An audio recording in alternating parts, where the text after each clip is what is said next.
नमस्कार दोस्तों, स्वागत करता हूं मैं आपको ताज केयर इंस्टीट्यूट के इस यूट्यूब चैनल पर। मैं आपसे बात कर रहा था किसान आंदोलन, राजस्थान के प्रमुख किसान आंदोलन, जिसके अंतर्गत मैं आपसे बात कर गया था बिजोलिया किसान आंदोलन। आपसे मैं लास्ट क्लास में बिजोलिया किसान आंदोलन की बात कर गया था, ध्यान दीजिएगा।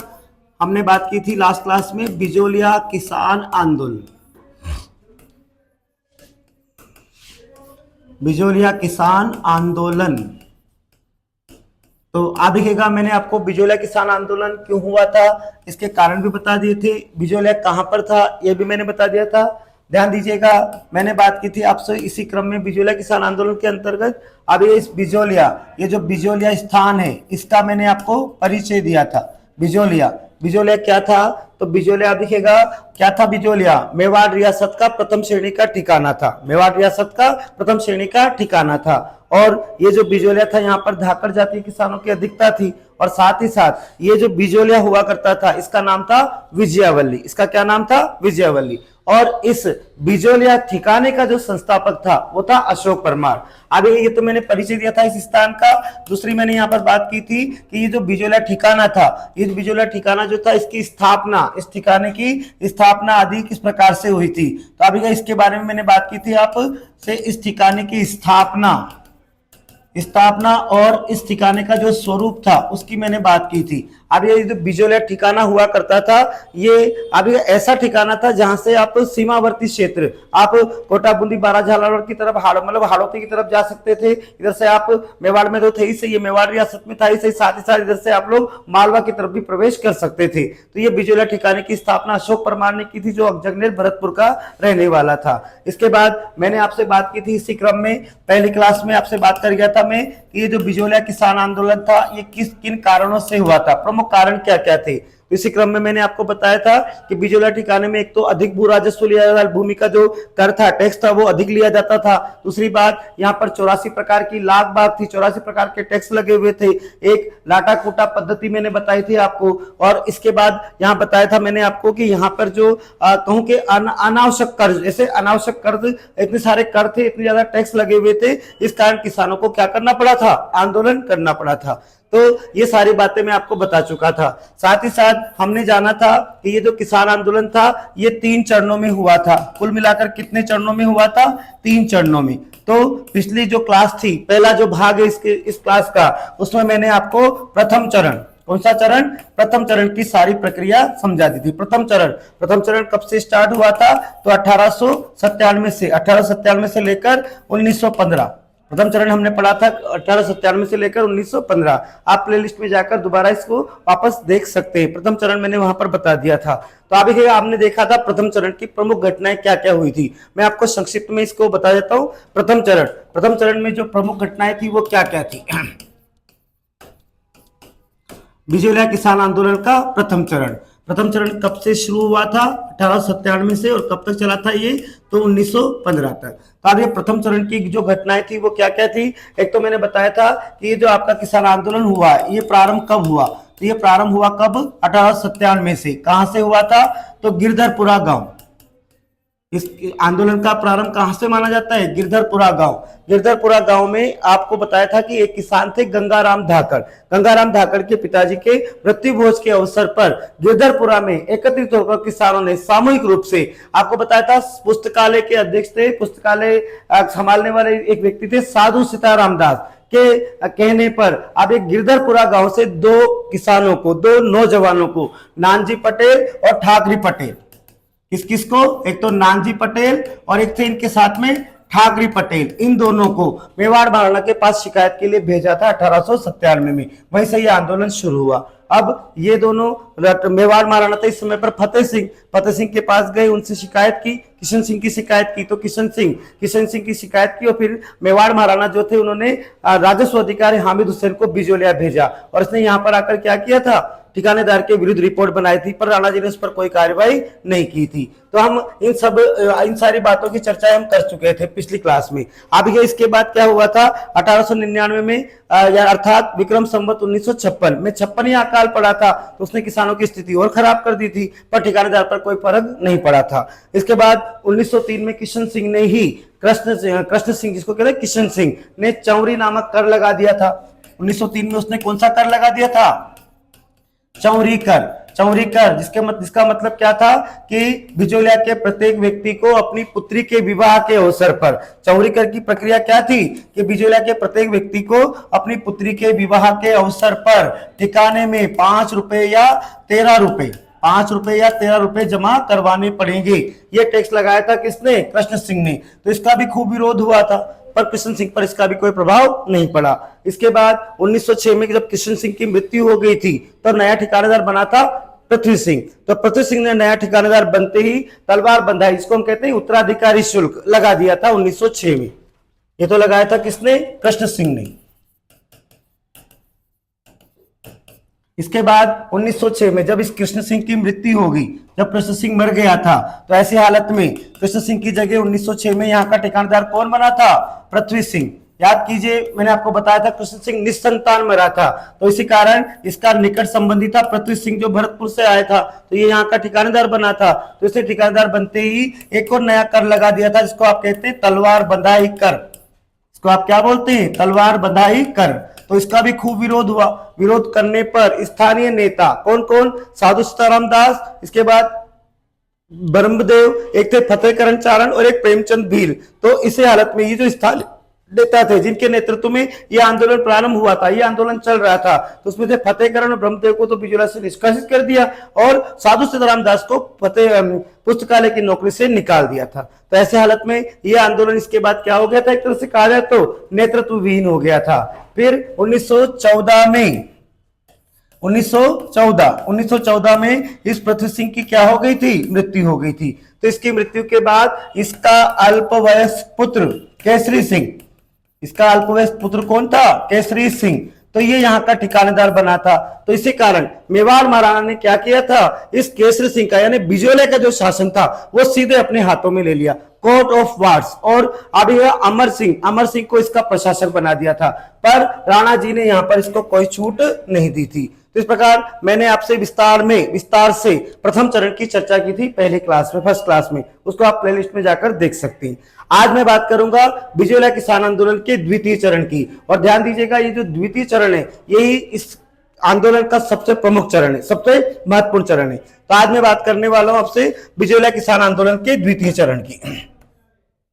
बिजोलिया किसान आंदोलन के कौन से चरण की बात करेंगे आज हम? द्वितीय चरण।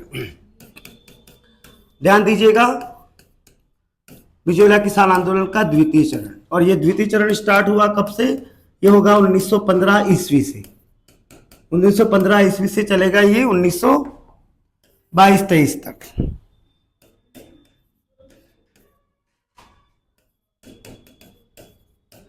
द्वितीय चरण, ध्यान दीजिएगा, द्वितीय चरण। अब आप देखिएगा कि साधु सीताराम दास, ब्रह्मदेव, फतेहकरण चारण और प्रेमचंद भील को ठिकानेदार ने दबा रखा है और वो कुछ कर नहीं पा रहे। तो ऐसे हालत में क्या हुआ? द्वितीय चरण कैसे शुरू हुआ ऐसा था कि इस आंदोलन के जो प्रमुख, मतलब कहूं कि प्रारंभ करने वाले जो प्रमुख नेता हुए थे वो पुस्तकालय के जो थे साधु सीताराम दास। तो साधु सीताराम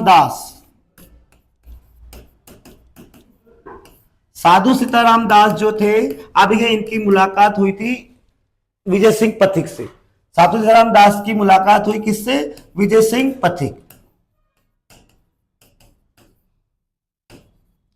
विजय सिंह पथिक, और ये जो विजय सिंह पथिक है, अब ये मूल रूप से इनका नाम है भूप सिंह। विजय सिंह पथिक का मूल नाम क्या है? तो इनका मूल नाम है भूप सिंह। तो ये जो भूप सिंह थे, विजय सिंह पथिक का क्या नाम है? भूप सिंह।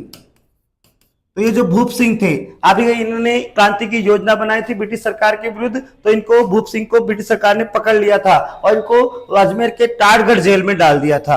तो ये वहां से भाग गए थे और भागकर इन्होंने अपना नाम क्या कर दिया था? विजय सिंह पथिक कर दिया था। नाम कर दिया था इन्होंने विजय सिंह पथिक। तो इनसे मुलाकात होती है किसकी? साधु सीताराम दास की। तो साधु सीताराम दास जो होते हैं, ये विजय सिंह पथिक देश के लिए काम करने वाले व्यक्ति, लेकिन ये जेल से भागे हुए। तो ऐसे हालत में साधु सीताराम दास जो होते हैं वो विजय सिंह पथिक से आग्रह करते हैं कि आप लोग आप बिजोलिया के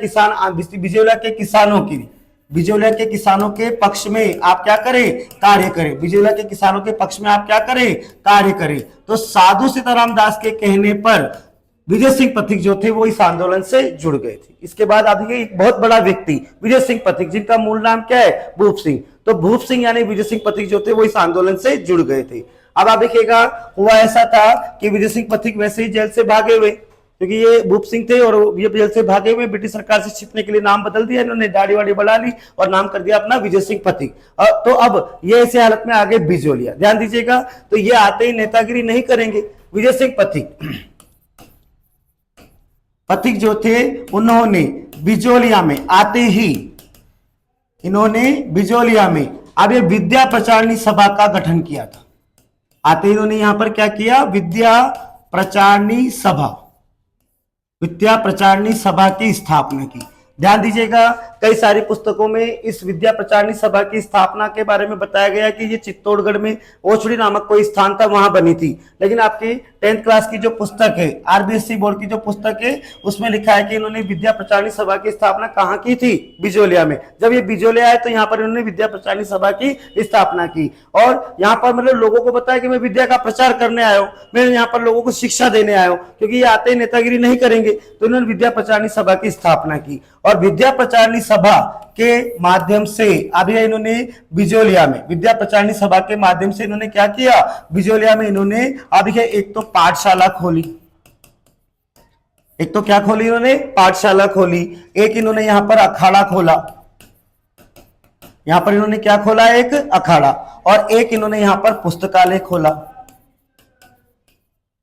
विजय सिंह पथिक जो थे उन्होंने बिजोलिया आकर, ध्यान देना मैं फिर दोहरा रहा हूं इसी बात को, 10वीं क्लास की किताब में लिखा है बिजोलिया में विद्या प्रचारणी सभा की स्थापना की है आपके विजय सिंह पथिक ने, जबकि कई सारी किताबों में इसका स्थान मिलता है चित्तौड़ का ओछड़ी गांव। कौन सा गांव, ओछड़ी गांव।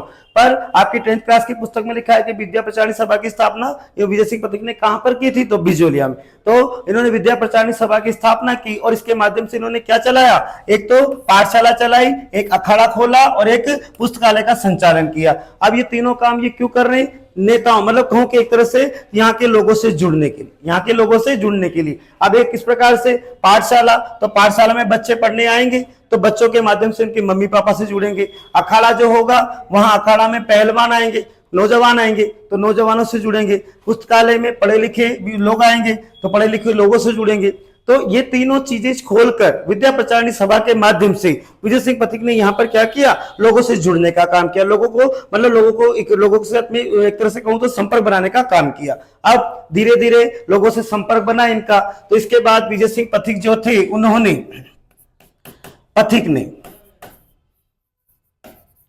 पथिक जो थे उन्होंने अब यह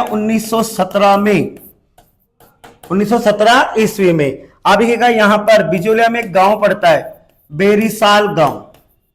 बिजोलिया का एक गांव है जिसका नाम है बेरीसाल। तो बेरीसाल नामक गांव में हरियाली अमावस्या के दिन, बेरीसाल गांव में विजय सिंह पथिक ने हरियाली अमावस्या के दिन, श्रावणी मावस, हरियाली अमावस्या के दिन बेरीसाल गांव में विजय सिंह पथिक ने ऊपरमाल पंचबोर्ड, क्या बनाया यहां पर इन्होंने, ऊपरमाल पंचबोर्ड की स्थापना की। किसकी स्थापना की, ऊपरमाल पंचबोर्ड। विजय सिंह पथिक यहां पर आए और इन्होंने पाठशाला खोली, विद्या प्रचारणी सभा के माध्यम से एक पाठशाला खोल दी, एक अखाड़ा खोल दिया, पुस्तकालय खोल दिया। फिर लोगों से इनका संपर्क हुआ, लोगों से जुड़ गए। तब इन्होंने देखा कि यहाँ के किसान आंदोलन तो कर रहे हैं 1897 से, पर ये लोग एकता के सूत्र में नहीं बंधे हुए। तो इनको एकता के सूत्र में बांधने के लिए एक तरह से कहा जाए तो उन्होंने यहाँ पर किसान पंचायत बनाई। क्या बनाई, किसान पंचायत बनाई और उसे कहा गया ऊपरमाल पंचबोर्ड। और ऊपरमाल पंचबोर्ड बनाया जिसका सरपंच बना दिया इन्होंने मन्ना पटेल को। पंचायत का सरपंच यानी अध्यक्ष कौन होता है, पंचायत का अध्यक्ष होता है सरपंच। तो सरपंच बना दिया इन्होंने किसको, मन्ना पटेल। किसको बना दिया, मन्ना पटेल को। सरपंच बना दिया इन्होंने किसको, मन्ना पटेल को। अब पंचायत के माध्यम से आते, पंचायत से गांव के सारे उस क्षेत्र के सभी लोग जुड़े होते, तो एक पंच बोर्ड बना दिया इन्होंने जिसका नाम क्या था, ऊपरमाल पंच बोर्ड। तो अब इसका अध्यक्ष बना दिया मन्ना पटेल को। अब लोगों को और इकट्ठा करने का काम ये करने लगे। अब ऊपरमाल पंच बोर्ड बनाया तो जो 1897 से जुड़े हुए किसान थे वो सब बुजुर्ग हो चुके थे। तो अब इसके बाद इन्होंने क्या किया, इसी समय पथिक ने इसी समय ऊपरमाल यहां पर बिजोलिया में, पथिक ने इसी समय बिजोलिया में ऊपरमाल सेवा समिति भी बनाई। इन्होंने क्या किया, यहां पर ऊपरमाल सेवा समिति बनाई। ऊपर माल सेवा समिति, ऊपर माल सेवा समिति का गठन किया। विजय सिंह पथिक ने इसके बाद क्या किया, ऊपर माल सेवा समिति का गठन किया। और फिर अब देख रहे हैं कि इससे सब बुजुर्ग जुड़े हुए, लेकिन नौजवान इससे नहीं जुड़े हुए। तो इसी ऊपर माल सेवा समिति के माध्यम से, ऊपर माल सेवा समिति के माध्यम से विजय सिंह पथिक ने नौजवानों को इस आंदोलन से जोड़ने के लिए, नौजवानों को इस आंदोलन से जोड़ने के लिए और उनमें देशभक्ति की भावना भरने के लिए ऊपर माल सेवा समिति के माध्यम से एक ऊपर माल का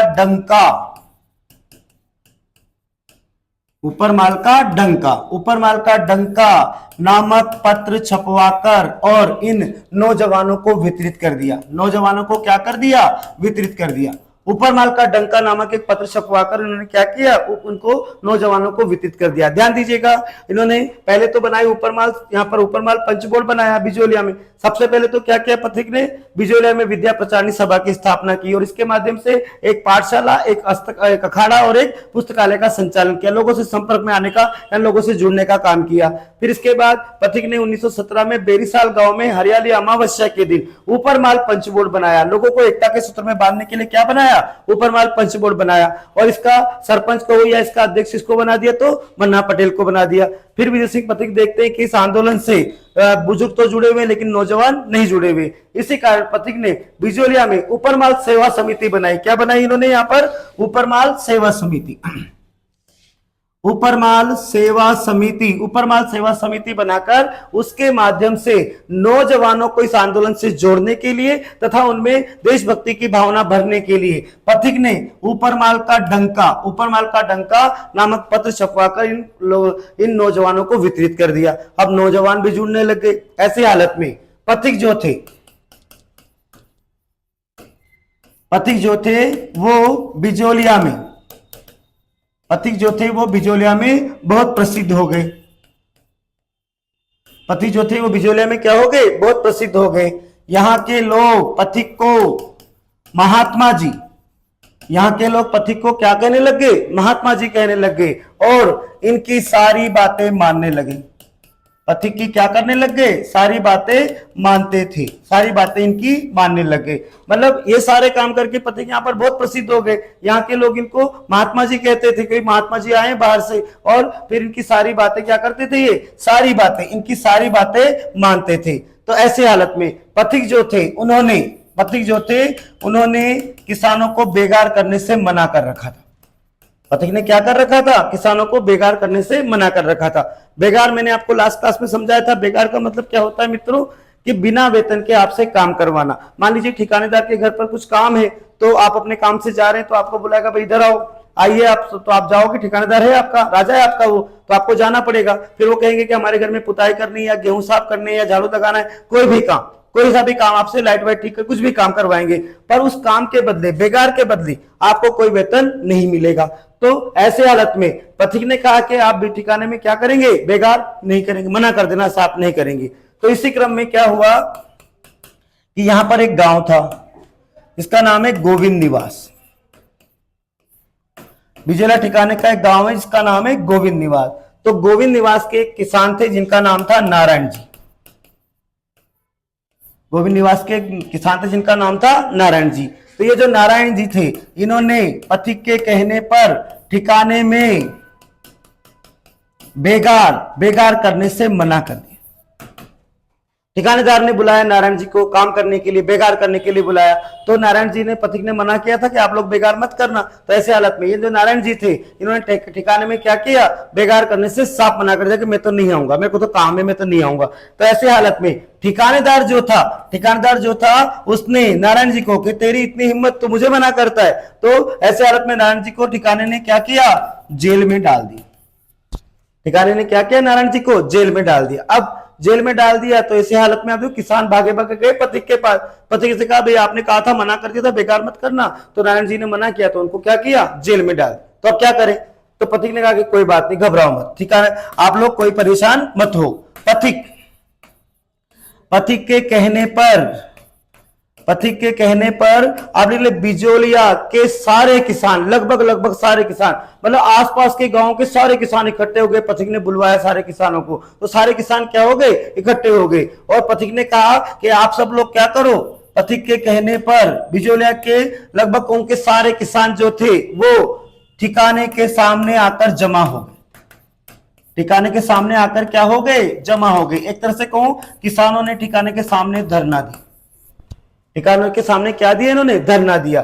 तो ऐसे हालत में आप देखिएगा, ये पथिक के कहने पर हो रहा है सारा काम। तो गोविंद निवास गांव के नारायण जी ने जब बेगार करने से मना किया तो ठिकानेदार ने उनको जेल में डाल दिया। अब जेल में डाल दिया तो सारे किसान गए पथिक के पास, भी आपने मना किया था बेगार करने के लिए, तो नारायण जी ने मना किया तो उनको जेल में डाल दिया, अब क्या करें। तो पथिक ने कहा कि कोई बात नहीं। उसे सारे किसानों को संबोधित करते हुए कहा कि आप सारे के सारे किसान क्या करो, ठिकाने के सामने धरना दो, जमा हो जाओ। तो ऐसे हालत में अभी के सारे किसान कहां चले गए, ठिकाने के सामने जमा हो गए। एक तरह से कहूं तो भूख हड़ताल में ना जिंदाबाद मुर्दाबाद आदि टाइप से नारा धरना दिया, ठिकाने के सामने जाकर क्या किया, इन्होंने धरना दिया। तो इस धरने से ध्यान दीजिएगा, आगे चल रहे हैं। ये जो धरना दिया था इन्होंने, इस धरने से यहाँ के जो ठिकानेदार था, ये जो किसानों का क्या चल रहा था, धरना चल रहा था, किसान जमा हो गए थे, भीड़ लगा रखी थी किसानों ने ठिकाने के सामने। तो अभी के किसानों की इस भीड़ को, इस धरने को देखकर, किसानों की इस एकता को देखकर, किसानों की इस एकता को देखकर, एकता का मतलब ध्यान दीजिएगा, हुआ ऐसा कि यहां पर किसान जब अगर किसी एक पर परेशानी, किसी एक को ठिकानेदार पीट रहा है या प्रताड़ित कर रहा है तो दूसरा किसान कुछ नहीं बोलता, क्योंकि उसको पता है कि वो आफत मेरे ऊपर भी आ सकती है। लेकिन यहां पर आज ठिकानेदार जो है वो देख रहा है कि एक किसान को पकड़ा, एक गोविंद नारायण जी को पकड़ा है, लेकिन उसके चक्कर में ये सारे के सारे किसान जो है वो उसको छुड़ाने के लिए यहां पर आ गए। तो ये किसानों की एकता थी। तो इस एकता को देखकर ठिकानेदार जो था वो एक तरह से डर गया। ठिकानेदार क्या हो गया, डर गया। और इस किससे डर गया, ये किसानों की एकता को देखकर डर गया। और इस ठिकानेदार ने क्या किया, नारायण जी को जेल से रिहा कर दिया। किसानों की एकता को देखकर अभी यहां का ठिकानेदार डर गया, उसने और नारायण जी को क्या किया, जेल से रिहा कर दिया। तो अभी ये जो जेल से रिहा हुआ, ये यहाँ के किसानों की पहली जीत हुई। मतलब पहली जीत क्यों कह रहे हैं इसको इतिहासकार, क्योंकि यहाँ का जो ठिकानेदार है वो किसानों के कहने पर, अपनी मांग पर किसी काम को कर रहा है पहली बार। तो ये यहाँ के किसानों की पहली जीत हुई। अब नारायण जी को जेल से क्या कर दिया, रिहा कर दिया। अब हुआ ऐसा कि इसी ठिकाने में ध्यान दीजिएगा, माणिक्यलाल वर्मा, इसी ठिकाने में कौन थे, माणिक्यलाल वर्मा। माणिक्यलाल वर्मा जो थे वो कर्मचारी थे। माणिक्यलाल वर्मा जो थे वो क्या थे, कर्मचारी थे। तो माणिक्यलाल वर्मा ने देखा कि यार ये सारा काम हो रहा है, सारे किसान एक साथ इकट्ठे होकर एक आदमी को छुड़वाने के लिए आए और उसके लिए धरना दे रहे। तो माणिक्यलाल वर्मा ने पता किया कि भाई ये सारा कार्यक्रम किसके कहने पर हो रहा है, पथिक के कहने पर हो रहा है। किसके कहने पर हो रहा है, तो पथिक के कहने पर हो रहा है। तो ऐसे हालत में ये जो माणिक्यलाल वर्मा थे, ये पथिक से, ये माणिक्यलाल वर्मा जो थे वो इस समय पथिक से बहुत प्रभावित हुए। किससे बहुत प्रभावित हुए, पथिक से। माणिक्यलाल वर्मा जो थे वो पथिक से क्या हुए, बहुत प्रभावित हुए। और प्रभावित होकर माणिक्यलाल वर्मा ने इस कर्मचारी पद से त्याग पत्र दे दिया। इस कर्मचारी पद से क्या दे दिया, त्याग पत्र दे दिया। और वे पथिक के पथिक, ये माणिक्यलाल वर्मा जो थे ये पथिक के यहां पर क्या बन गए थे, प्रमुख सहयोगी बन गए। इस आंदोलन में प्रमुख सहयोगी कौन हो गए, अब इनके पथिक के सहयोगी हो गए कौन, माणिक्यलाल वर्मा। ध्यान दीजिएगा, जब नारायण जी को, इन किसानों की धरने को देखकर ठिकानेदार ने डर कर इस नारायण जी को छोड़ दिया, तो ऐसे हालत में इसी ठिकाने में काम करते थे माणिक्यलाल वर्मा, कर्मचारी पद पर थे। तो उन्होंने देखा कि पथिक के कहने पर किसान इतनी सारी बातें मान रहे हैं इनकी, तो पथिक की इस मतलब कार्यशैली से प्रभावित होकर माणिक्यलाल वर्मा जो थे उन्होंने ठिकाने के कर्मचारी पद से त्याग पत्र दे दिया और पथिक के प्रमुख सहयोगी बन गए। और पथिक से इन्होंने आजीवन देश सेवा करने की प्रेरणा ली। किसने ली प्रेरणा, ये लिए माणिक्यलाल वर्मा ने। तो तो माणिक्यलाल वर्मा ने पथिक से प्रभावित होकर कर्मचारी ठिकाने के कर्मचारी पद से त्याग पत्र दे दिया और वे पथिक के प्रमुख सहयोगी बन गए और आजीवन देश सेवा करने की उन्होंने क्या ली, इनसे प्रेरणा ली। आजीवन देश सेवा करने की प्रेरणा ली थी माणिक्यलाल वर्मा ने, किससे? तो ये ली थी उन्होंने पथिक से। अब आप देखिएगा, ये जो माणिक्यलाल वर्मा थे, ये उमाजी का खेड़ा एक स्थान है, विजयला ठिकाने में एक स्थान पड़ता है उमाजी का खेड़ा। इस उमाजी का खेड़ा से ये जो आपके माणिक्यलाल वर्मा थे, ये एक पाठशाला चलाते थे, एक विद्यालय चलाते थे। माणिक्यलाल वर्मा पढ़े लिखे व्यक्ति थे, तो ये उमाजी का खेड़ा नामक स्थान पर बच्चों को पढ़ाया करते थे। तो इन्होंने माणिक्यलाल वर्मा ने पथिक से कहा, माणिक्यलाल वर्मा ने पथिक से कहा कि आप भी कहां चले जाओ, उमाजी का खेड़ा चले जाओ। तो माणिक्यलाल वर्मा के कहने पर पथिक कहां चले गए, उमाजी का खेड़ा, और वहीं पर रहकर पथिक ने इस आंदोलन का गुप्त रूप से संचालन किया। क्योंकि आपको बता रहा हूं मैं, पथिक जो है वो जेल से भागे हुए हैं, तो माणिक्यलाल वर्मा के कहने पर उमाजी का खेड़ा नामक स्थान से पथिक ने क्या किया था, गुप्त रूप से इस आंदोलन का संचालन किया था, जहां से माणिक्यलाल वर्मा खुद ही क्या चलाते थे, एक पाठशाला चलाते थे। तो अब ऐसे हालत में माणिक्यलाल वर्मा आदि सारे बड़े बड़े जो यहाँ के प्रमुख लीडर है, प्रमुख जो लोग थे, वो आपके विजय सिंह पथिक से जुड़ गए थे। तो ऐसे हालत में ये आंदोलन बिजोला क्षेत्र में तो व्यापक रूप से फैल चुका था, पर अब करे क्या, इस आंदोलन को पथिक ने सोचा कि भाई इस आंदोलन को मैं पूरे भारत में प्रचारित करना चाहता हूं, ताकि इस आंदोलन का जो हम जो कार्य कर रहे हैं उसका क्या हो, प्रभाव पड़े, और हमको यहाँ पर किसान है उनको इस टैक्सों से, इन जो अत्याचार कर रहे हैं ठिकानेदार, उससे क्या मिले, छूट मिले। तो आप देखिएगा, इसके बाद आगे चलते हैं हम लोग नए पेज पर। पथिक, विजय सिंह पथिक, पथिक जो थे उन्होंने क्या किया, इस आंदोलन का प्रचार करने के लिए, पथिक ने इस आंदोलन का प्रचार करने के लिए कानपुर, कहां की बात है ये, कानपुर से एक साप्ताहिक अखबार छपता था, साप्ताहिक पत्रिका, कानपुर से एक साप्ताहिक पत्रिका छपती थी जिसका नाम था प्रताप। इसका क्या नाम था, प्रताप। ध्यान दीजिएगा, पथिक ने इस आंदोलन को पूरे भारत में प्रचारित करने के लिए कानपुर से छपने वाले प्रताप नामक समाचार पत्र के संपादक थे गणेश शंकर विद्यार्थी। ये संपादक कौन थे, तो इनके संपादक थे गणेश शंकर विद्यार्थी। गणेश शंकर विद्यार्थी जो थे, उनको चांदी की राखी भेजकर, उनको कौन सी राखी, चांदी की राखी भेजकर किसको भेजी, पथिक ने राखी, गणेश शंकर विद्यार्थी को चांदी की राखी भेजकर पथिक ने इस गणेश शंकर विद्यार्थी से इस किसान आंदोलन के बारे में नियमित लेख छापने को कहा था। ध्यान दीजिएगा, पथिक ने इस आंदोलन को पूरे भारत में प्रचारित करने के लिए, पूरे भारत में वायरल करने के लिए क्या किया, कानपुर से छपने वाले साप्ताहिक समाचार पत्र, क्या नाम है, प्रताप, के संपादक थे गणेश शंकर विद्यार्थी को चांदी की राखी भेज करके, भाई आप हमारे भाई जैसे हो, हमारी रक्षा करें आप। और रक्षा कैसे करें, तो आप बिजोला किसान आंदोलन के बारे में अपने अखबार में रेगुलर नियमित रूप से क्या करें, लेख छापे। तो अब अखबार में छपने लगा, ध्यान दीजिएगा, इस प्रताप नामक समाचार पत्र में छपने लगा। और साथ ही साथ आप देखिएगा, पथिक जो थे वो, पथिक भी दो अखबार चलाते थे। एक तो चलाते थे नवीन राजस्थान, अजमेर से छपता था ये। एक चलाते थे राजस्थान केसरी, वर्धा से। राजस्थान केसरी कहां से छपता था, वर्धा से। तो इन अखबारों में भी पथिक ने छापा और आप देखिएगा इस प्रकार अखबारों में छपने लगा। अब अखबार में छपने लगा तो अखबार का, अब ये इन पत्र पत्रिकाओं के माध्यम से किसी भी चीज का क्या होता है, प्रचार होता है, एक तरह से वायरल होती है चीजें। तो अब ये पथिक ने जब इन अखबारों में छपवाया, अपने भी अखबार नवीन राजस्थान और राजस्थान केसरी में भी छपवाया और प्रताप नामक समाचार पत्र में भी छपा, तो ये चारों तरफ इसकी बात फैली। तो ऐसी हालत में इस अखबार को गांधी जी ने भी पढ़ा। गांधी जी बहुत अच्छे आदमी थे मित्रों, गांधी जी बहुत अच्छे व्यक्ति थे जो रोजाना अखबार पढ़ा करते थे। तो गांधी जी ने अखबार में पढ़ा, तो गांधी जी ने जब अखबार में पढ़ा तो आप देखिए उन्होंने क्या किया, पथिक को बंबई बुलाया। पथिक को कहां बुलाया, बंबई। पथिक को बुलाया, महात्मा गांधी ने पथिक को कहां बुलाया? बंबई बुलाया, और बंबई बुलाकर पथिक से इस आंदोलन की सारी जानकारी ली। पथिक से क्या ली? इस आंदोलन की सारी जानकारी ली, और सारी जानकारी लेने के बाद गांधी जी ने अपने निजी सचिव, गांधी जी का एक निजी सचिव था जिसका नाम था महादेव देसाई। गांधी जी का एक निजी सचिव था जिसका नाम था महादेव देसाई। तो महादेव देसाई जो था उसको बिजोलिया भेजा। गांधी जी ने कहां भेजा? बिजोलिया। महादेव देसाई को बिजोलिया भेजा कि जाइए और आप पूरी बात का पता लगा कर आइए। महादेव देसाई को बिजोलिया भेजा, और इनके माध्यम से गांधी जी ने, किसने?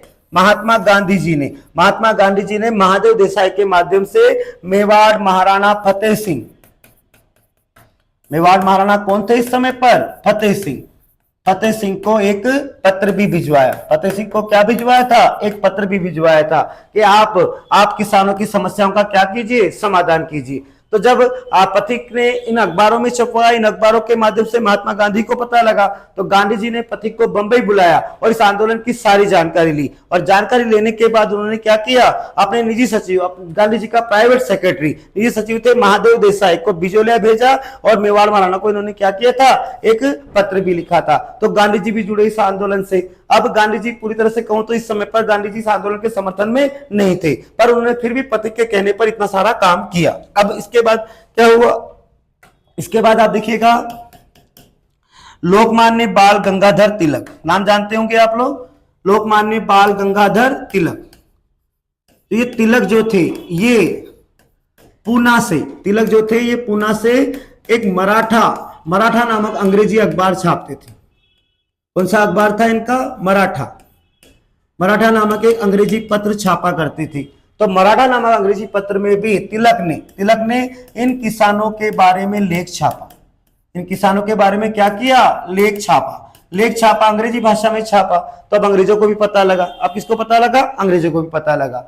इसके बाद आप देखिएगा हुआ ऐसा कि तिलक जब ये लेख छाप रहे थे, सब पथिक के कहने पर हो रहा है। तो ऐसे हालत में पथिक के कहने पर ही, पथिक के आग्रह पर तिलक जो थे उन्होंने अभी 1919 में, तिलक ने 1919 में अमृतसर, तिलक जो थे उन्होंने 1919 में क्या किया था?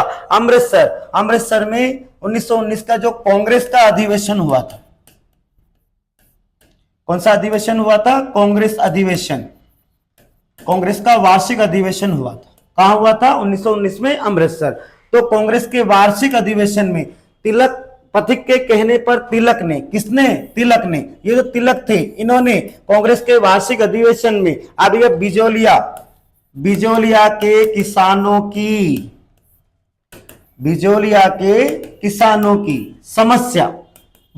किसानों की समस्या को रखा था, और कांग्रेस पार्टी से कहा था कि भाई आंदोलन, ये जो बिजोलिया किसान आंदोलन चल रहा है, इसमें कांग्रेस पार्टी क्या करे? इन किसानों का साथ दे। तो ये समस्या रखी बिजोलिया में। नागपुर, ये अमृतसर का जो अधिवेशन हुआ था 1919 में, इसमें पथिक के कहने पर तिलक ने अभी अमृतसर के कांग्रेस अधिवेशन में बिजोलिया के किसानों की समस्या को रखा था। तो अभी तिलक के साथ इसका समर्थन, एक तो तिलक के समर्थन में आए थे, और तिलक के साथ इस मतलब कहूं कि इनकी समस्या, अर्थात कहूं कि बिजोलिया किसान आंदोलन से कांग्रेस जुड़ जाए, इसका समर्थन करने वाले जो थे वो थे बाबा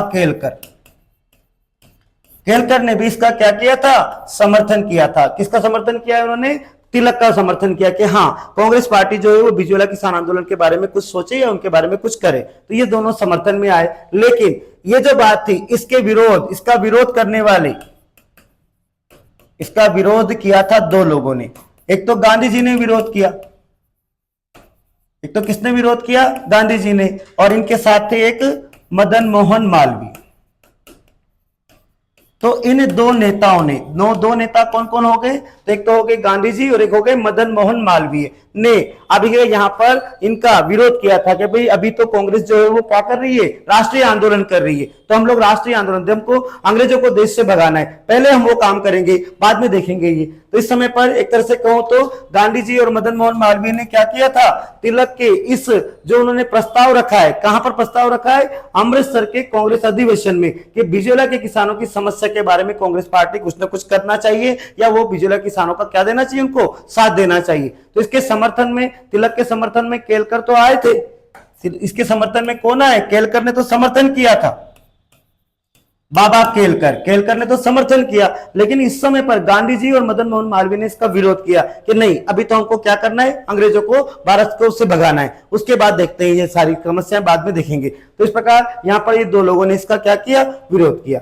अब लेकिन यहां पर ये पथिक थे, तो पथिक सोच रहे थे कि अगर ये आंदोलन राष्ट्रीय धारा से जुड़ जाएगा, यानी बड़े बड़े लीडरों से जुड़ जाएगा, बड़ी पार्टी से जुड़ जाएगा, तो ऐसे हालत में इसमें जरूर कुछ ना कुछ कार्रवाई होगी। तो अभी फिर पथिक जो थे वो अगले साल 1920 में, अगले साल यानी 1920 में जो नागपुर अधिवेशन हुआ था, कांग्रेस का कौन सा अधिवेशन हुआ था, नागपुर अधिवेशन हुआ था। तो इस नागपुर अधिवेशन में आपके पथिक जो थे ये कुछ किसानों को यहां पर ले गए, कहां पर ले गए, बिजोला किसानों को कहां ले गए, ये नागपुर ले गए कांग्रेस के अधिवेशन में। अब यहां पर जब गांधी जी ने इन किसानों की एक करुण अवस्था देखी, इनकी एक तरह दयनीय अवस्था देखी, तो गांधी जी जो थे उन्होंने नागपुर अधिवेशन में इनको थोड़ा सा मतलब कहूं कि थोड़ा सा इनका समर्थन किया, एक तरह से कहूं तो नैतिक समर्थन किया। गांधी जी ने इसके बाद इस आंदोलन को अपना क्या दे दिया, नैतिक समर्थन दे दिया कि हाँ यार इनकी समस्याएं बहुत ज्यादा है, इनका समाधान होना ही चाहिए। तो ऐसा नैतिक समर्थन गांधी जी ने कब प्रदान कर दिया, कहां से प्रदान कर दिया, नागपुर अधिवेशन से। 1919 के अमृतसर अधिवेशन में तो गांधी जी ने मना कर दिया था साहब, लेकिन भाई अभी हमको अंग्रेजों को भगाना है, अभी हम किसान आंदोलन के बारे में कुछ भी नहीं सोच रहे, तो ऐसे हालत में यहां तो मना कर दिया। लेकिन जब पथिक जो थे वो पीछे पड़ गए, कोई बात नहीं, अगला अधिवेशन तो नागपुर में हुआ था 1920 का कांग्रेस का अधिवेशन, तो यहां पर ये कुछ किसानों को ले गए, उनके हाथों में कुछ चित्र वगैरह भी थे, तो वो एक तरह से कहा जाए तो किसानों की जो दुर्दशा थी उसके चित्र थे। तो उन सारी बातों को देखकर, उन किसानों की बातें सुनकर गांधी जी ने बिजोला किसान आंदोलन को अपना नैतिक समर्थन प्रदान कर दिया था। कहां से, नागपुर अधिवेशन से। अब आप देखिएगा, इसी दौरान आप देखिएगा यहां पर एक घटना हुई थी, ये तो मैंने नागपुर अधिवेशन कांग्रेस अधिवेशन बताए। अब ये अप्रैल 1919 की घटना है। अप्रैल 1919 में आप देखिएगा हुआ ऐसा था कि मांडलगढ़ के हाकिम थे, मांडलगढ़ के कौन थे, हाकिम, और मांडलगढ़ के जो हाकिम थे उनका नाम था बिंदुलाल भट्टाचार्य, उनका नाम था बिंदुलाल भट्टाचार्य। तो आप देखिएगा कि जब, ध्यान दीजिएगा, जब तिलक ने अपने अंग्रेजी समाचार पत्र में छापा था, पीछे की तरफ बात करते हैं, तिलक ने अपने अंग्रेजी समाचार पत्र कौन सा था, मराठा में छापा था, 1919 के आसपास की घटना है ये।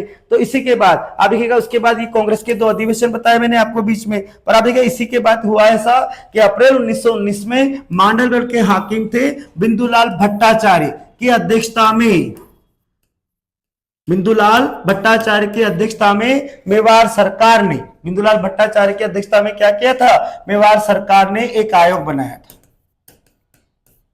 मेवाड़ सरकार ने क्या बनाया था, एक आयोग बनाया था, एक कमीशन बनाया था। मेवाड़ सरकार ने बनाया था एक आयोग यानी एक कमीशन बनाया था। अभी के इनके साथ इसमें 2 अन्य सदस्य भी थे, एक तो था इसमें अफजल अली, एक तो इसमें कौन थे, अफजल अली, और एक आपको मैंने कल बताया था अभी बिजोला के प्रशासक कौन बने हुए थे केसरी सिंह की जगह, अमर सिंह।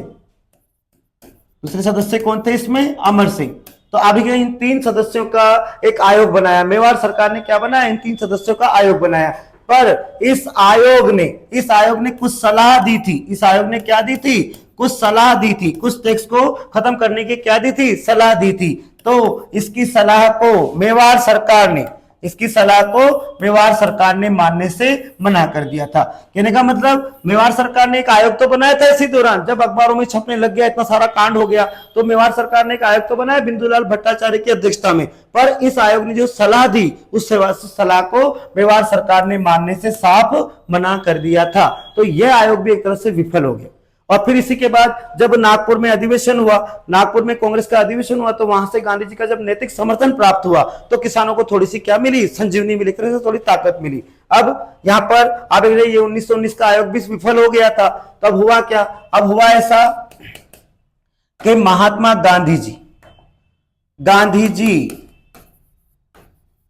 गांधी जी जो थे उन्होंने अब ये 1920-21 में गांधी जी ने असहयोग आंदोलन चालू किया था। गांधी जी ने क्या किया था, तो असहयोग आंदोलन इन्होंने क्या किया था, प्रारंभ किया था। तो गांधी जी ने 1920-21 में असहयोग आंदोलन प्रारंभ किया था। तो आप देखिएगा हुआ ऐसा कि इस आंदोलन से मेवाड़ सरकार जो थी वो डर गई। मेवाड़ सरकार जो थी वो किससे डर गई, कौन से आंदोलन से डर गई, असहयोग आंदोलन से। किस आंदोलन से डर गई, असहयोग आंदोलन से डर गई। उन्होंने सोचा कि असहयोग आंदोलन पूरे भारत में चल रहा था, तो ऐसे हालत में कि भाई ऐसा ना हो कि इस असहयोग आंदोलन से ये किसान आंदोलन भी जुड़ जाए। अगर असहयोग आंदोलन से भी किसान जुड़ जाएंगे तो एक बहुत बुरी स्थिति हो जाएगी, बहुत अराजकता वाली स्थिति हो जाएगी, क्योंकि असहयोग आंदोलन पूरे भारत में चल रहा है। 1920-21 में ये 1920-21-22 में तो बहुत परवान पर चढ़ गया था। तो असहयोग आंदोलन से डरकर मेवाड़ सरकार जो थी उसने सोचा कि अवश्य इन किसानों के बारे में हमें कुछ करना ही पड़ेगा, नहीं तो अगर असहयोग आंदोलन ये किसान आंदोलन दोनों जुड़ गए तो बहुत बुरी स्थिति हो जाने वाली। इसी कारण मेवाड़ सरकार ने, आगे चल रहा हूं मैं, मेवाड़ सरकार जो थी उसने असहयोग आंदोलन के प्रारंभ होने के बाद फरवरी 1922 में, ध्यान दीजिएगा, फरवरी 1922 में मेवाड़ सरकार ने राजस्थान के एजीजी थे इस समय पर रॉबर्ट हॉलैंड, इधर लिखेंगे मेवाड़ सरकार जो थी उसने क्या किया, राजस्थान के एजीजी, इस समय पर राजस्थान के एजीजी थी रॉबर्ट हॉलैंड।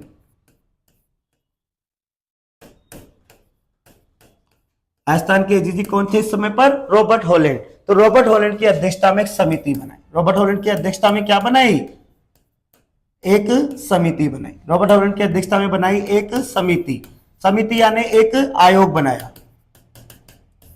अब ये जो आयोग था इसमें अन्य सदस्य कौन कौन थे, इस आयोग में अन्य सदस्य कौन कौन थे।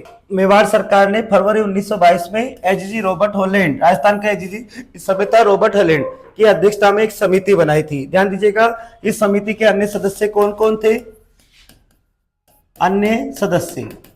तो आप देखिए इस समिति के अन्य सदस्य कौन कौन थे, तो इसमें आप देखिएगा एक तो थे यहाँ पर इस रॉबर्ट हॉलैंड के सचिव थे, इनके सचिव थे और सचिव का नाम था आगलवी। इसके बाद इसमें अब ये ब्रिटिश पीए, ब्रिटिश यानी कहूं कि मेवाड़ के पीए, पॉलिटिकल एजेंट पीए जो थे वो थे इस समय पर विल्किंसन। मेवाड़ सरकार के जो पीए थे इस समय पर, मेवाड़ के यानी उदयपुर के जो पीए थे वो कौन थे, विल्किंसन।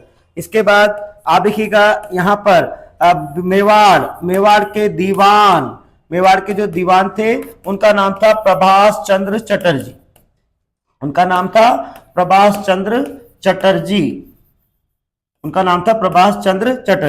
तो ये भी इसमें शामिल थे। और आप देखिए एक सायर हाकिम थे, एक कौन थे, सायर हाकिम थे बिहारी लाल। तो मेवाड़ सरकार ने असहयोग आंदोलन, आप देख रहे हैं पीछे की तरफ, असहयोग आंदोलन जो 1920-21 में स्टार्ट हुआ था और ये 1922 तक आता ही बहुत व्यापक रूप ले चुका था। तो मेवाड़ सरकार ने इसी असहयोग आंदोलन से डरकर, क्यों डरकर, कि भाई किसान, बिजोला के जो किसान है वो असहयोग आंदोलन से नहीं जुड़ जाएंगे, दोनों आंदोलन एक साथ इकट्ठे ना हो जाए तो एक बहुत बुरी स्थिति हो जाएगा। तो इसी से डरकर मेवाड़ सरकार ने क्या किया, फरवरी 1922 में राजस्थान के एजीजी रॉबर्ट हॉलैंड की अध्यक्षता में एक समिति बनाई, एक आयोग बनाया, जिसमें अन्य सदस्य कौन कौन थे? तो मेवाड़ सरकार की इसके आपके क्या बोलते हैं, इसके एजीजी रॉबर्ट हॉलैंड के सचिव थे आगलवी। इसके बाद कौन थे? तो उदयपुर के पीए विल्किंसन रेजिडेंट थे। उसके बाद मेवाड़ के दीवान थे प्रभाष चंद्र चटर्जी, और एक कौन थे? शायर हाकिम बिहारी लाल। तो ये इनकी समिति बनी थी, मेवाड़ सरकार ने समिति बनाई थी। तो इस समिति से किसान नेताओं ने, बिजोलिया के किसान नेताओं ने बात की। किसान नेता, तो ये किसान नेता, अब ये प्रमुख किसान नेता कौन कौन थे? प्रमुख किसान नेता कौन कौन थे? तो देखिएगा, एक तो थे मोतीलाल, एक तो कौन थे? मोतीलाल। दूसरे कौन थे? तो नारायण जी। दूसरे कौन थे? नारायण जी। ध्यान कीजिए, नारायण जी जिनको बेगार करने से मना किया था, वो नारायण जी। फिर तीसरे कौन थे? तो यहां पर थे माणिक्य लाल वर्मा। तीसरे प्रमुख नेता कौन थे किसानों के? तो वो थे माणिक्य लाल वर्मा। चौथे कौन थे? तो ये थे राम नारायण चौधरी। और कौन थे? तो राम नारायण चौधरी। तो अब ये फरवरी 1922 में मेवाड़ सरकार ने असहयोग आंदोलन से डरकर कि कहीं ये दोनों आंदोलन जुड़ ना जाएं से डरकर अब ये एजीजी रॉबर्ट हॉलैंड की अध्यक्षता में एक समिति बनाई, और इस समिति के सदस्य मैंने ये बताया। तो कुल मिलाकर इस समिति के सदस्य जो मेवाड़ सरकार की तरफ से बात कर रहे हैं और किसानों की तरफ से बात करने के लिए प्रमुख किसान नेता कौन कौन आए थे? तो मोतीलाल थे, नारायण जी थे, माणिक्यलाल वर्मा थे और राम नारायण चौधरी थे। तो इस समिति ने इन नेताओं से बातचीत करके, इन सब नेताओं से बातचीत करके, और आप देख रहे थे कि यहाँ पर ये जो बिजोलिया है, इस बिजोलिया में किसानों के ऊपर कितने प्रकार की लागतें लगी हुई थी? 84 प्रकार की। कितने प्रकार की? 84 प्रकार की। तो 84 प्रकार की लागतों में से 35 प्रकार की लागतें, 84 प्रकार की लागतों में से कितने प्रकार की?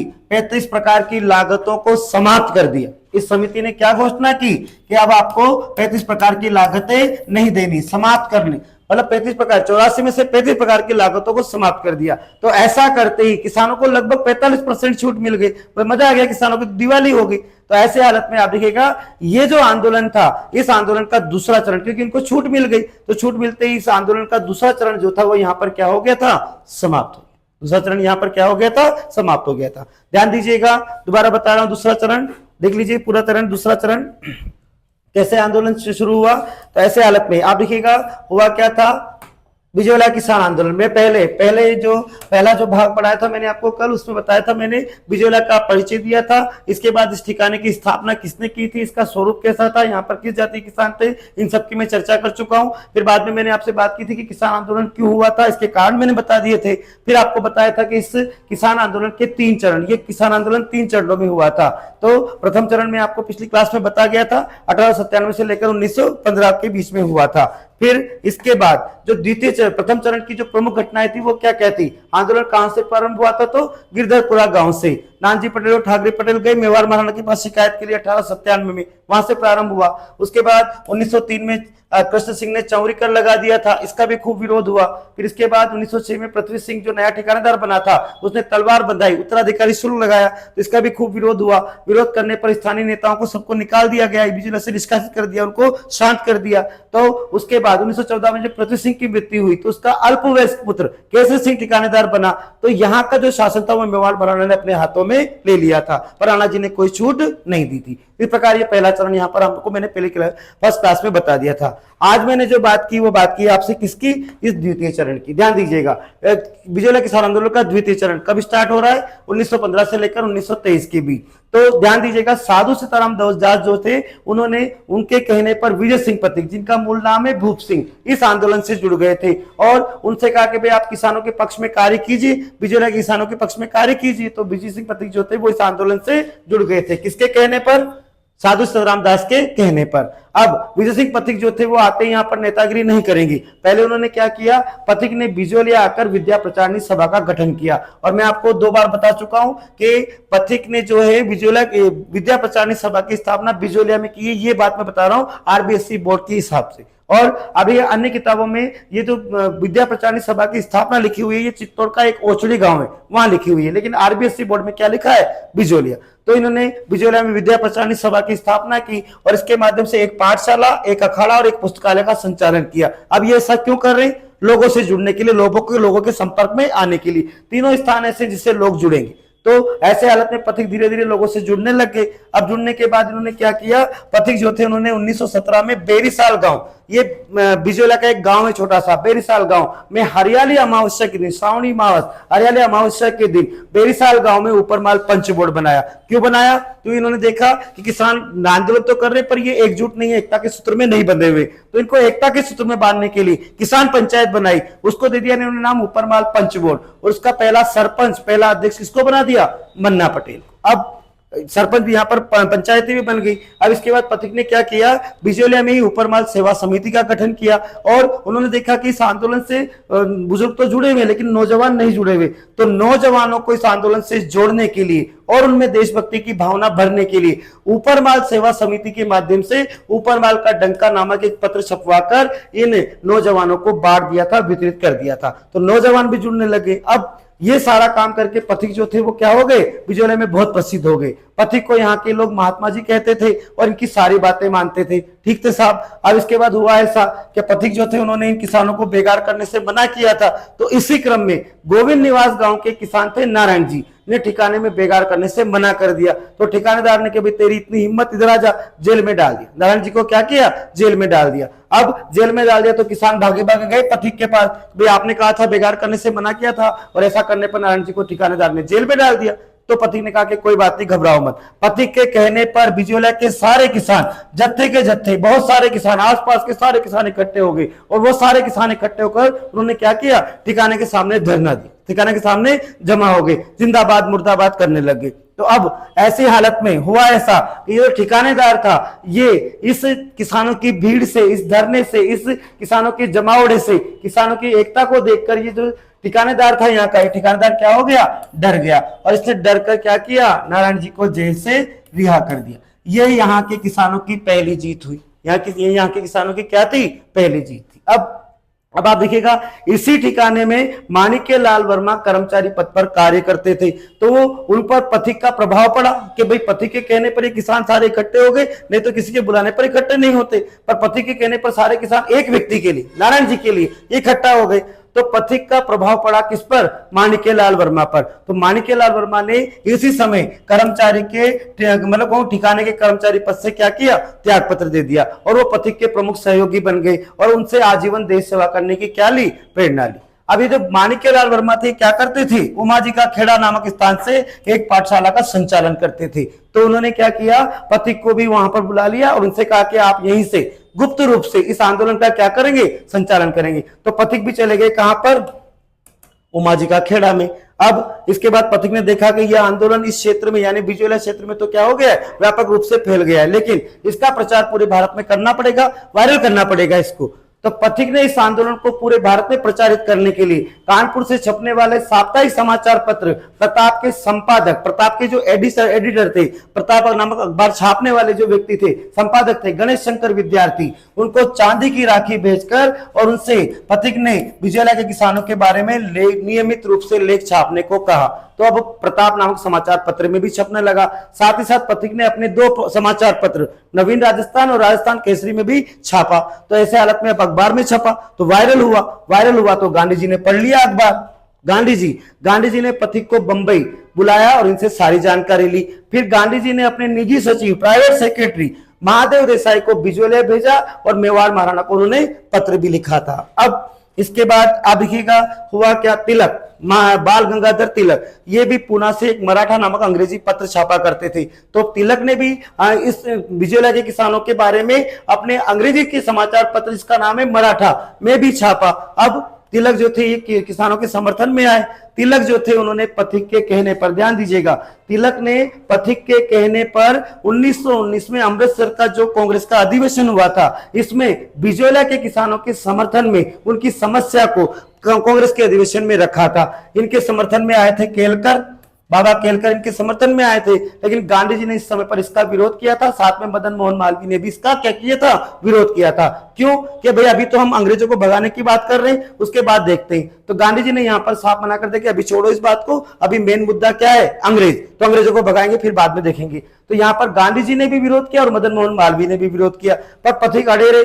पथिक ने अगला जो अधिवेशन हुआ 1920 का नागपुर में, वहां पर इस कांग्रेस के अधिवेशन में वो कुछ किसानों को ले गए फटेहाल हालत में, जिनकी बहुत बुरी स्थिति थी, और साथ ही कुछ चित्र भी ले गए थे। तो उन सबको देखकर गांधी जी जो थे उन्होंने नागपुर अधिवेशन में आप देखिएगा इस आंदोलन को नैतिक समर्थन, मोरल सपोर्ट दे दिया, एक तरह से कहा जाए तो गांधी जी का मोरल सपोर्ट भी प्राप्त हो गया। अब ये कार्यक्रम हो रहा था, इसी दौरान मेवाड़ सरकार जो थी, अंग्रेजी में छपा तो मेवाड़ सरकार भी जागरूक हुई। तो अप्रैल 1919 में मांडलर के जो हाकिम थे, जिनका नाम था बिंदुलाल भट्टाचार्य की अध्यक्षता में अब ये मेवाड़ सरकार ने कमीशन बनाया, एक आयोग बनाया। इसके अन्य सदस्य कौन कौन थे? तो अफजल अली और अमर सिंह, इन तीनों ने मिलकर के कुछ सिफारिश की, कुछ सलाह दी मेवाड़ सरकार को, पर इस सलाह को मेवाड़ सरकार ने मानने से मना कर दिया कि नहीं, ये तो बहुत ज्यादा टैक्स कम हो जाएगा, इसका कोई प्रभाव नहीं पड़ा, यह आयोग फेल हो गया। अब इसके बाद हुआ क्या?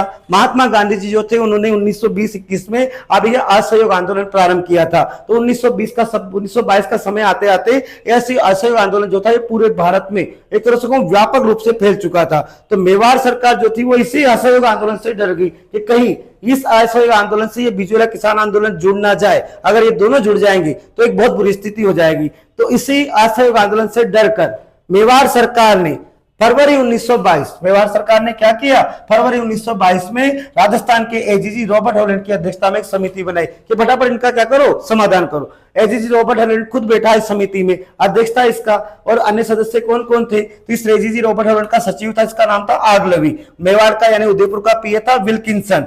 मेवाड़ के दीवान थे प्रभाष चंद्र चटर्जी, और यहाँ के सायर हकीम थे बिहारी लाल। तो ये इस समिति के मेवाड़ सरकार के सदस्य थे। इन सदस्यों ने, इस समिति के सदस्यों ने प्रमुख किसान नेताओं, जिसमें नाम क्या मिलते हैं? मोतीलाल, नारायण जी, माणिक्यलाल वर्मा और राम नारायण चौधरी से बातचीत करके और इनसे एक समझौता कर लिया। इनसे क्या कर लिया? एक समझौता, इनसे एक समझौता कर लिया। मेवाड़ इस समिति ने इन किसान नेताओं से क्या कर लिया? एक समझौता कर लिया, और समझौता करके इन 84 में से बिजोला किसानों पर कितने प्रकार की लाग बाग थी? 84। इन 84 लाग बाग में से 35 प्रकार की लागतों को इन्होंने क्या कर दिया? समाप्त कर दिया। और ऐसा करते ही आप देख लीजिए यहाँ के किसानों को कितनी छूट मिल गई? लगभग 45% छूट मिल गई। तो ऐसा होते ही आप देखिए एक बार तो यह आंदोलन भी क्या हो गया था? समाप्त। तो ये इस आंदोलन का दूसरा चरण था। तो यहां पर इनको 35 प्रकार की लागतों से छूट मिल गई, तो इस प्रकार क्या हुआ? आंदोलन यहां पर समाप्त हो गया था। आगे मैं बात करूं आपसे तृतीय चरण की। अब तृतीय चरण की बात कर लेते हैं हम लोग। क्या हुआ था? ध्यान दीजिएगा, बिजोला किसान आंदोलन का तृतीय चरण, ये पतन का समय, पराभव काल का समय, तृतीय चरण ये स्टार्ट हो जाएगा वापस 1923 से। 1923 से लेकर और ये चलेगा 1941 तक। पूरी तरह से 1941 में क्या हो जाएगा? ये समाप्त हो जाएगा। ध्यान दीजिएगा क्या हुआ था। हुआ ऐसा, अभी आपने देखा द्वितीय चरण में आपने देखा कि 35 में से 84 में से 35 प्रकार की लागतें खत्म कर दी, तो किसानों की तो दिवाली हो गई, एक तरह से 45% छूट मिल गई। तो एक बार तो ये आंदोलन पूरी तरह से क्या हो गया? समाप्त हो गया। अब समाप्त हो गया तो ऐसे हालत में हुआ क्या? तृतीय चरण कैसे स्टार्ट हुआ? तो अब यहाँ के जो किसान थे वो खुशियां मना रहे हैं, बहुत खुश हो रहे हैं। अब साथ ही साथ हुआ ऐसा कि ये जो किसान थे, ये किसान इनके टैक्स खत्म हो चुके थे, लेकिन हुआ ऐसा कि 1922 में ही असहयोग 1922 में ही असहयोग आंदोलन भी समाप्त हो गया था। 1922 में क्या हुआ था? असहयोग आंदोलन भी समाप्त हो गया था। ध्यान दीजिएगा, असहयोग आंदोलन ये 5 फरवरी 1922 को चोरी चोरा कांड हुआ था। गोरखपुर में एक गांव पड़ता है चोरी चोरा, आपने पढ़ा होगा इसको। चोरी चोरा कांड हुआ था। असहयोग आंदोलन की रैली निकाल रहे थे कांग्रेस के कार्यकर्ता। तो हुआ ऐसा कि उस चोरा चोरी गांव में पुलिस वालों ने इस रैली को रोकना चाहा। तो उस रैली जो थी वो रैली जो थी वो एक तरह से मतलब कहूं कि आक्रोशित हो गई, और उस रैली ने आक्रोशित होकर उन पुलिस वालों को थाने में खदेड़ दिया, उनके थाने में बंद कर दिया, उस थाने को आग लगा दी। तो इस थाने में आग लगाने पर अब ये 22 पुलिस वाले जो थे वो जिंदा जल गए। अब असहयोग आंदोलन गांधी जी चला रहे थे, और आप जानते हैं गांधी जी अहिंसा के पुजारी, तो उन्होंने कहा कि भाई आप तो हिंसा करते हो। तो इसी कारण 12 फरवरी 1922 को बारदोली सम्मेलन में गांधी जी ने असहयोग आंदोलन को समाप्त करने की घोषणा कर दी। तो ऐसा करते ही आप देखिए मेवाड़ सरकार जो थी उसने किससे डरकर इन लोगों का समझौता किया था? असहयोग आंदोलन। अब असहयोग आंदोलन समाप्त हो गया तो बताओ क्यों डरना है, किससे डरना है? तो ऐसे हालत में जैसे हम लोग कोरोना काल में मास्क लगाया था और अब कोरोना खत्म होते हैं मास्क नहीं लगा रहे, तो वही बात थी भाई ये कोरोना था एक तरह से, तो इससे डरी थी मेवाड़ सरकार। अब जब यही समाप्त हो गया तो मेवाड़ सरकार जो थी उसने असहयोग आंदोलन के समाप्त होने के बाद, मेवाड़ सरकार ने असहयोग आंदोलन के समाप्त होने के बाद पुरानी लागतों को पुनः लागू कर दिया। पुरानी लागतें कितनी? 84 प्रकार की, क्योंकि 84 में से 35 खत्म कर दी थी, लेकिन नहीं, अब असहयोग आंदोलन नहीं रहा तो हम 35 भी क्यों खत्म करें? तो ऐसे हालत में इन्होंने पुरानी लागतों को वापस लागू कर दिया। और ऐसा करते ही किसान जो थे उन्होंने वापस आंदोलन प्रारंभ कर दिया। किसानों ने क्या किया? आंदोलन यहां पर प्रारंभ कर दिया, क्योंकि समस्या अभी तक खत्म नहीं हुई। उन्होंने सोचा खत्म हो गई, लेकिन असहयोग आंदोलन खत्म हुआ, वैसे यहाँ के जो ठिकानेदार थे उन्होंने पुरानी लागतों को वापस लागू कर दिया। तो ऐसे हालत में अभी किसानों ने आंदोलन वापस प्रारंभ कर दिया। यह आंदोलन प्रारंभ हो गया वापस 1923 में, इसी साल चालू हो गया, स्टार्ट हो गया। अब आंदोलन प्रारंभ हो गया तो यहां पर थे पथिक। नेता कौन है? प्रमुख पथिक। तो पथिक जो थे इनको 10 सितंबर 1923 को, पथिक जो थे उनको 10 सितंबर 1923 को पथिक जो थे वो गिरफ्तार हो गए। पथिक जो है वो क्या हो गए? गिरफ्तार हो गए। तो अब यहाँ पर नेता कौन बचे? माणिक्यलाल वर्मा। माणिक्यलाल वर्मा के हाथों में गया नेतृत्व। अब माणिक्यलाल वर्मा नेतृत्व कर रहे हैं, लेकिन आप देखिए पथिक जो थे वो गिरफ्तार हुए, फिर कुछ समय के बाद इनको छोड़ दिया गया, तो ये सारे के सारे वापस आ गए। अब पथिक साथ में सहयोगी कौन इनके? माणिक्यलाल वर्मा। पथिक, माणिक्यलाल वर्मा, फिर इससे जुड़ देखिए पथिक और माणिक्यलाल वर्मा ये प्रमुख लीडर थे। तो इनके कहने पर किसानों ने, ध्यान दीजिएगा, पथिक गिरफ्तार हुए और गिरफ्तार होने के बाद इनको जब छोड़ दिया तो जब ये वापस आए तो पथिक और माणिक्यलाल वर्मा इन दोनों के कहने पर अब ये किसानों ने अपनी भूमि को क्या किया? बारानी भूमि छोड़ दिया। बारानी भूमि कहो या पड़त भूमि कहो, बारानी भूमि छोड़ दिया, पड़त भूमि छोड़ दिया, या क्या कर दिया? साल भूमि छोड़ दिया। अर्थात पथिक ने, माणिक्यलाल वर्मा आदि नेताओं ने कहा किसानों से कि भाई आप खेती नहीं करोगे तो किस बात का टैक्स देना है? किसान उस ठिकानेदार को उसकी जमीन वापस लौटा दो, हमें जमीन नहीं चाहिए, हम जब जमीन नहीं रखेंगे तो आप किस बात का टैक्स लोगे? तो अगर उसको अभी खेती नहीं होगी तो वहां पर किसानों को तो नुकसान होना ही होना है, पर ठिकानेदार को भी नुकसान होना, टैक्स नहीं मिलेगा। तो ऐसे हालत में पथिक ने सोचा कि अगर ठिकानेदार को ये जमीन लौटा देंगे, यानी अपनी भूमि को ये बारानी भूमि छोड़ देंगे। ध्यान दीजिएगा, बारानी भूमि, पड़त भूमि, साल भूमि किसे कहते हैं? ऐसी भूमि जिस पर खेती नहीं की जाती, खेती तो हो सकती है पर नहीं की जाती, उसे कहते हैं साल भूमि या बारानी भूमि। तो ऐसे हालत में किसानों ने जो थी अपनी भूमि क्या की? साल भूमि छोड़ दी और ठिकानेदार को जमीन के, ठिकानेदार जो था उसको क्या किया? जमीन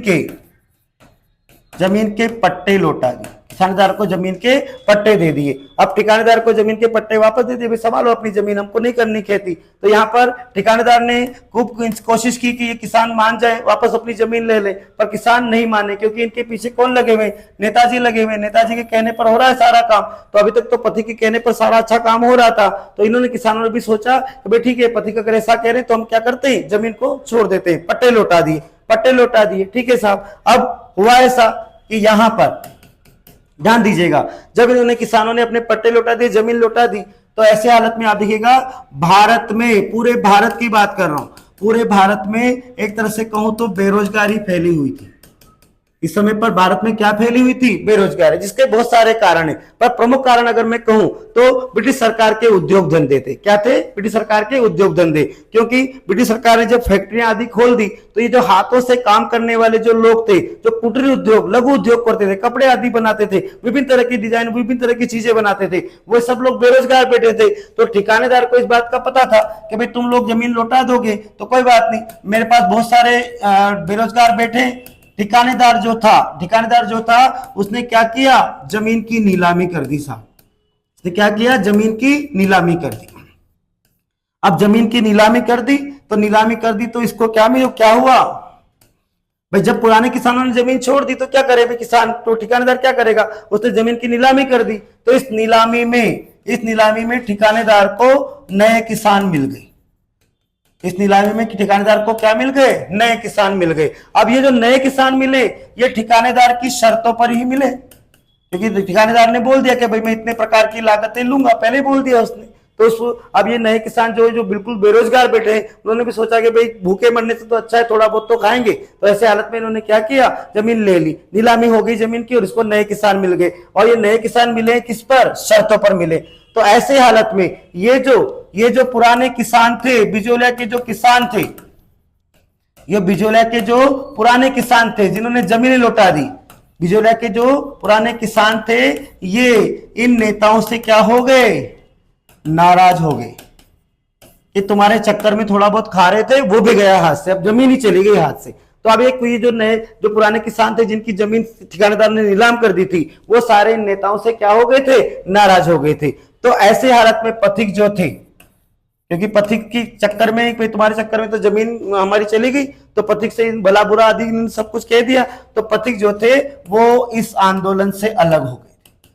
पथिक जो थे वो क्या हो गए थे, इस आंदोलन से 1927 में आते आते क्या हो गए थे, अलग हो गए। तुम जानो तुम्हारा काम जाने, मैं तो तुम्हारे भले के लिए काम कर रहा हूं, पर अगर तुम सोचते हो कि मैंने तुम्हारा नुकसान करवा दिया तो तुम संभाल लो अपना आंदोलन। तो ऐसे हालत में पथिक जो थे वो इस आंदोलन से क्या हो गए थे, अलग हो गए थे। अब किसान, आप एक नए किसान है तो वो तो शर्तों पर खेती कर रहे, और जो पुराने किसान है वो इस तरीके से रोते रोते उनका समय निकलने लगा। अब हुआ ऐसा कि इसी समय पर पूरे राजस्थान में प्रजामंडल आंदोलन चल रहे थे। क्या चल रहे थे, प्रजामंडल आंदोलन।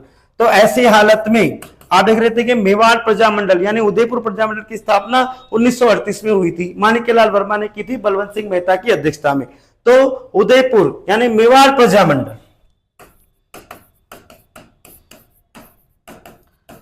मेवाड़ प्रजामंडल के अध्यक्ष थे माणिक्यलाल वर्मा। मेवाड़ प्रजामंडल के अध्यक्ष कौन थे, तो माणिक्यलाल वर्मा। मेवाड़ प्रजामंडल के अध्यक्ष थे माणिक्यलाल वर्मा। तो ये जो थे इन्होंने 1941 में, माणिक्यलाल वर्मा मेवाड़ प्रजामंडल के अध्यक्ष थे माणिक्यलाल वर्मा ने 1941 में मेवाड़ राज्य के प्रधानमंत्री, मेवाड़ राज्य के प्रधानमंत्री थे टी विजय राघवाचारी। मेवाड़ राज्य के प्रधानमंत्री कौन थे, टी विजय राघवाचारी। टी विजय राघवाचारी, टी विजय राघवाचारी जो थे, उनसे कहा, माणिक्यलाल वर्मा ने कहा कि भाई अब तो आप लोग हमारे बिजोलिया किसानों की समस्याओं का समाधान कीजिए। तो ये जो टी विजय राघवाचारी थे, इनको पीछे ले चलते हैं। टी विजय राघवाचारी, टी विजय राघवाचारी, ये मेवाड़ राज्य के क्या है, ये मेवाड़ राज्य के थे ये प्रधानमंत्री। मेवाड़ राज्य के प्रधानमंत्री, पीएम, मेवाड़ राज्य के प्रधानमंत्री थे कौन, टी विजय राघवाचारी। से माणिक्यलाल वर्मा के कहने पर इन्होंने राजस्व अधिकारी, इस समय मेवाड़ रियासत का जो राजस्व अधिकारी था, राजस्व अधिकारी उसका नाम था मोहन सिंह मेहता, का नाम था मोहन सिंह मेहता। तो मोहन सिंह मेहता को बिजोलिया भेजा। मोहन सिंह मेहता को कहां भेजा, बिजोलिया। तो मोहन सिंह मेहता आ गया किसके कहने पर, टी विजय राघवाचारी। और ये किसके कहने पर कर रहे काम, मेवाड़ प्रजामंडल के अध्यक्ष माणिक्यलाल वर्मा के कहने पर 1941 में मेवाड़ राज्य के प्रधानमंत्री टी विजय राघवाचारी ने, मेवाड़ राज्य के पीएम थे ये, इन्होंने क्या किया, राजस्व अधिकारी मोहन सिंह मेहता को बिजोलिया भेजा। और ये बिजोलिया आ गए, और यहां पर बिजोलिया आकर इन्होंने क्या किया, किसान नेताओं से बात की, किसान नेताओं से बात की। और बात करने के बाद किसान नेताओं और ठिकानेदार के मध्य एक समझौता करवा दिया। भाई ठिकानेदार के मध्य क्या करवा दिया, एक समझौता करवा दिया। और ये जो किसान थे, पुराने जो किसान थे, इन किसानों को इनकी जमीन लौटा दी, इन किसानों को इनकी क्या करी, जमीन लौटा दी और एक समझौता करवा दिया। और ये सब कुछ कब हो रहा है, 1941 में। तो अभी इसके बाद क्या हुआ, ये आंदोलन एक तरह से कहा जाए तो पूरी तरह से समाप्त हो गया। तो ये कार्यक्रम 1941 में हुआ। तो 44 वर्षों तक चलने वाला ये आंदोलन 1941 में आकर क्या हो गया था, पूरी तरह से समाप्त हो गया था। अभी का अगर आपसे पूछा जाए कि इस आंदोलन से गांधी जी जुड़े हुए, बिल्कुल जुड़े हुए। गांधी जी ने एक तरह से कहा जाए तो इस आंदोलन का नेतृत्व करने के लिए, गांधी जी ने इस आंदोलन का नेतृत्व करने के लिए जमनालाल बजाज को भेजा था। गांधी जी ने इस आंदोलन का नेतृत्व करने के लिए किसको भेजा था, जमनालाल बजाज को। लेकिन जमनालाल बजाज भी टालम टोली करके, मतलब कहूं कि इस बात को कि भाई ठीक है यहाँ पर छोटी मोटी जगह में बड़ा आंदोलन करूंगा, मैं देश के लिए काम करूंगा, ये बड़े क्षेत्र में काम करना चाहते थे। तो जमनालाल बजाज जो थे वो इस आंदोलन का नेतृत्व राम नारायण चौधरी को सौंप गए। किसको सौंप गए थे, राम नारायण चौधरी को।